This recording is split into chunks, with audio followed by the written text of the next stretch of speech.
L'humilité par saint Vincent de Paul. Pour être agréable à Dieu, il ne suffit pas d'être simple, mais il faut encore être humble. L'humilité donc, qui consiste à s'anéantir devant Dieu et à se détruire soi-même pour placer Dieu dans son cœur, à ne chercher l'estime et la bonne opinion des hommes et à combattre sans cesse tous les mouvements de la vanité. L'ambition fait qu'une personne s'établit, cherche la bonne renommée, que l'on dise la voilà. L'humilité fait qu'elle s'anéantit, afin qu'il n'y ait que Dieu seul qui paraisse, à qui la gloire soit rendue. L'humilité dit l'affection d'être méprisé, qu'on ne fasse pas d'état de nous et qu'un chacun nous tienne pour des misérables. Elle dit toujours l'honneur et la gloire à Dieu seul, qui est l'être des êtres. Elle imprime ses sentiments dans les esprits. Je renonce à l'honneur, je renonce à la gloire, je renonce enfin à tout ce qui peut me donner quelque vanité. Car, hélas, je ne suis que poudre et corruption.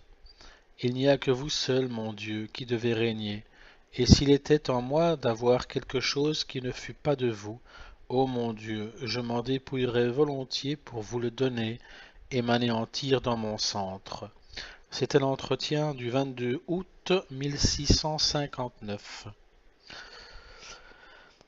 Passons ici à un extrait d'une lettre du 7 mai 1635.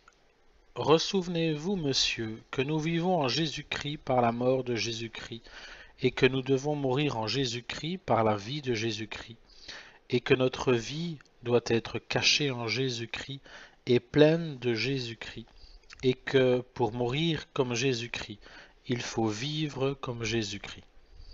Or, ces fondements posés, donnons-nous au mépris, à la honte, à l'ignominie, et désavouons les honneurs qu'on nous rend, la bonne réputation et les applaudissements qu'on nous donne, et ne faisons rien qui ne soit à cette fin. Travaillons humblement et respectueusement.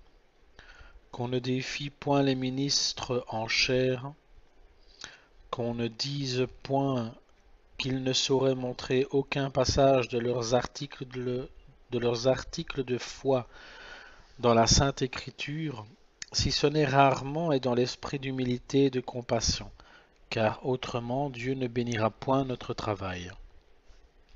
L'on éloignera les pauvres gens de nous.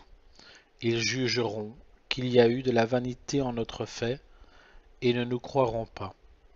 L'on ne croit point à un homme pour être bien savant, mais parce que nous l'estimons bon et l'aimons. Le diable est très savant, et nous ne croyons pourtant rien de ce qu'il dit, parce que nous ne l'aimons pas. Il a fallu que notre Seigneur ait prévenu de son amour ceux qu'il a voulu faire croire en lui. Faisons ce que nous voudrons, l'on ne croira jamais en nous si nous ne témoignons de l'amour et de la compassion à ceux que nous voulons qu'ils croient en nous. Voici un extrait d'entretien de septembre 1655.